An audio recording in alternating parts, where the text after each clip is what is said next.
Hey, it's Rich, the Louisiana Hobby Guy. Today I want to talk about a specific feature in Lightburn that many people maybe don't even realize is there, but it is called the anchor point. And well, actually, it's a feature with no name. I call it the anchor point. And this particular feature is extremely important for almost everything that you design in Lightburn when you're lining things up. And today I'm going to talk about a project that I did on the Laser Maker's Realm just this last week. And it is rulers. So I've made my own rulers, double-sided, which you never see, as well as in metric and standard. And I have made some changes to this file that I'm about to show you to finally come up with these. I made these numbers larger. I decided to go with centimeters instead of millimeters. So there have been a couple of changes to the file, but that's not what this particular video is about. This video is about how I used the anchor points and how I used the array feature to create this particular ruler. So let's jump over into Lightburn real quick, and this is going to be a relatively short video today. I'm going to try and focus on specific features in a few upcoming videos. This one is going to be anchor points and the array tool and how I created these rulers. Let's go. Alright, so let me show you what I'm doing here in Lightburn. I'm creating two rulers, which I've already created. Now I'm putting all of the numbers in on here, and in order to do this I wanted it to be every 5 millimeters, starting at absolute 0 over there and coming all the way up to 300. And I did the same thing with this one, and the reason why I'm starting at absolute 0 is because most rulers that you buy may have a little extra space over here. So in fact, I know a couple of them that I do have that. So I wanted to eliminate that and started at absolute 0. So I'm putting in here 0, 10, 15, 20, 25. I mean, you could do this as, 1, 2, 3, 4, like that. You can do it in centimeters instead of millimeters. I want this in millimeters.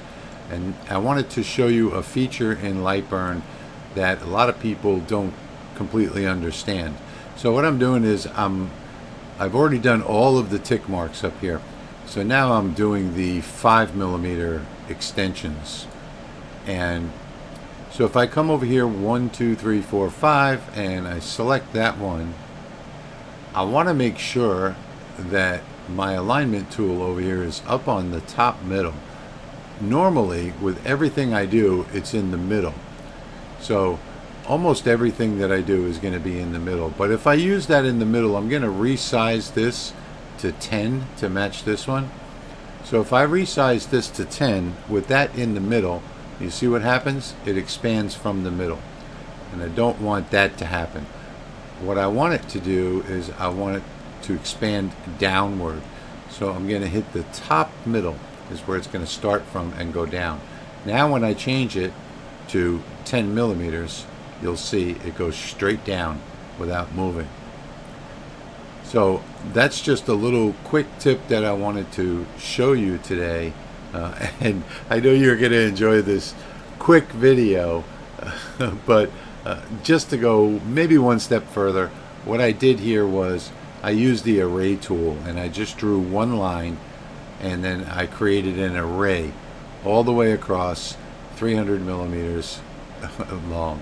I did the same thing over here. I've already adjusted all of these 1/8 inch marks, and now I'm adjusting all of these 5 marks. So 1, 2, 3, 4, 5, and I'm just going to drag like that to select it. Make sure that's in the top. It's going to stay there because I've already set the last one. I'm going to type in 10, and that's all I have to do. I have to just keep moving along here, select the 5th one, come over here, type in 10, press enter. And that anchor point section here, which has no name, I call it the anchor point. We're anchoring to the top. So that might be a better explanation. we're anchoring this line to the top. Hopefully that one little feature that very few people know little about just might help you today in some of the things that you do. When you choose an anchor point, that will anchor it if you resize it to whatever point that you choose. And just to go one step further in putting my numbers in here, all I'm doing is selecting one, hitting duplicate, control and the letter D, and I just drag it right up here till it snaps in place. Triple click on it, change it to 125. So that's basically what I'm doing. Then if I press escape twice, I can come to this one, control and the letter D to duplicate it, snap it in place, triple click on it, 135, escape twice, select this one and move on and keep doing all of these. Now, what I should have done from the beginning, which I did do with this ruler, was I selected everything from here to here, or this is actually what I created. These lines right here were all I designed. And then what I did was create the virtual array with no spacing, and I just made it 12 inches. I did 12 copies of it, and that's how I came up with the ruler. Took about maybe less than 2 minutes to create that. Then I created this one, and the reason why you see me coming back and editing this one is because I just created the millimeters and I didn't put the halfway points. So I guess I could have scrapped the whole thing and started over, but I just came back in and resized some of the parts in here to work. So I'll just keep working on this by selecting, controlling the letter D, snapping it into place over there, triple clicking on it to get back to the text tool, put in the number 5, press escape twice, select the next one. So I just wanted to explain why I didn't do this from the very beginning with all of those lines. I did do it with the standard ruler, but not the metric. And just to go one step further, I figured that I should probably show you how I did this rather than explain it. Maybe it would be a little easier. You can see these here, I've spaced out 8 lines, which gives me the 1 inch. So I've got 1, 2, 3, 4, 5, 6, 7, 8 lines. And if we zoom way in here, you'll see that this lines up with those. And I can actually bring this up here and you can see that. And what I did now was I created an array. It actually wasn't a virtual array, it was just an array. And in the X spacing over here, all you have to do is put in 1 inch for that, because we want to have these 1 inch apart all the way up to 12 inches. And we want to have 12 of these. So if we do 12 like that, now we have the exact same thing that we have up here, minus just a little bit, and I'll explain to you the reason why I minused just a little bit. Well, from here to here, I deleted, because I want this to fit on a regular 12 by 12 piece of wood, or a 300 millimeter square piece of wood. And if I did that, well, it would be a little bit too long, hang off the edge. So now all I had to do is grab a rectangle. First thing I want to do actually is group these. So I'll just group these together. Then I'll grab a rectangle over here, and I'll start where the bullseye is, right there. See how it turns into a bullseye? And I will start on that bullseye and drag over this whole thing right to the end here till it snaps into place. And then make it as big as I want, like that. Then all I have to do is put that on the red layer, and I have my ruler ready to go. And actually this one here I made just a hair bigger. Oops, I didn't mean to do that. Select it. I'll just make it just a hair bigger like that. And that is, as you can see, 11.78 inches or 299 millimeters. So that'll fit on a 12-inch piece of wood or a 300 by 300 piece of wood as well. So I figured that I should probably just show you how I did this so that you can understand it just a little bit better. So if we go back here, it all started with just making this part right here. And the same thing up here. Now, you can also, what I was doing earlier was moving each one of these one at a time. You can click on one, then hold shift to click on the next one, the next one, the next one, you know, every 5 like that, or actually it's every 10. And just keep going and then drag them all down at one time. And that makes it a lot easier to work with. So I just wanted to go over this last thing right here to show you how I made this ruler here. And I think that'll give you a much better idea. And that's really all there is to it. I mean, it's an important feature that I think most people don't even realize exists, that anchor point feature.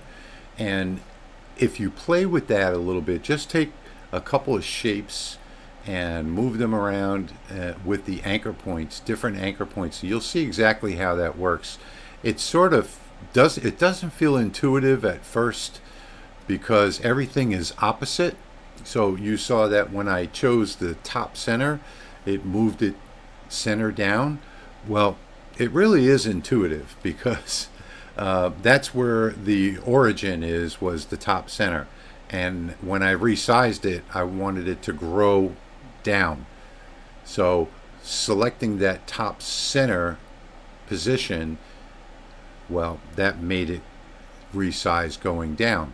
And the same thing happens if you use the top right or the top left, or you know, any of the 9 positions on that anchor point. Just play with it a little bit and you'll get the idea. And let me tell you, that's a valuable tool when you're creating anything in Lightburn. I did this entire ruler. I can do this entire ruler, let's put it that way. I can do this entire ruler, everything that you see here, in under a minute flat. And you saw it live. Those first 8 points that I created, those first 8 lines, all I did was space them 1/8 of an inch apart, and I created 8 lines. Then I went back and I selected each of the 1/8 inch marks, dragged them down, and then I selected each of the 1/4 inch marks, dragged them down, and then I selected the 1/2 inch mark and dragged it down. That took all of, you know, maybe about 45 seconds to do. And then you saw me do it live, making the 12 copies of it in what, under 25 seconds. So I can do this entire ruler in about a minute's time flat. And a lot of people are gonna say, wow, you know, it would take me an hour to design something like that and it would never be accurate. This is 100% accurate. I can put this up against my tape measure, which I don't have one handy here, but I did on the Laser Maker's Realm. I can put my tape measure up against here, drag it out to the 10-inch mark, and it'll be perfectly lined up, and so will every other tick mark on here. So I hope this video helped you, and I wanted to focus on those 2 things, the anchor points and the array feature, creating that ruler to give you something as a demonstration. If you want to see how I actually engraved and cut out that ruler and how long it took, it was very quick. You can go over to the Laser Maker's Realm YouTube channel and look at the live stream from last Sunday. Let's see, I think that date was last Saturday, excuse me. That would be Saturday, October the 7th live stream. If you watch that live stream, I actually demo how I did it, and I threw in a couple of tips and tricks as well. Between this video and that video, you should get a lot of good information if you wanted to create a ruler. If not, you've learned how that anchor point feature works. So as always, I want to thank you for watching, and I'll see you in the next one.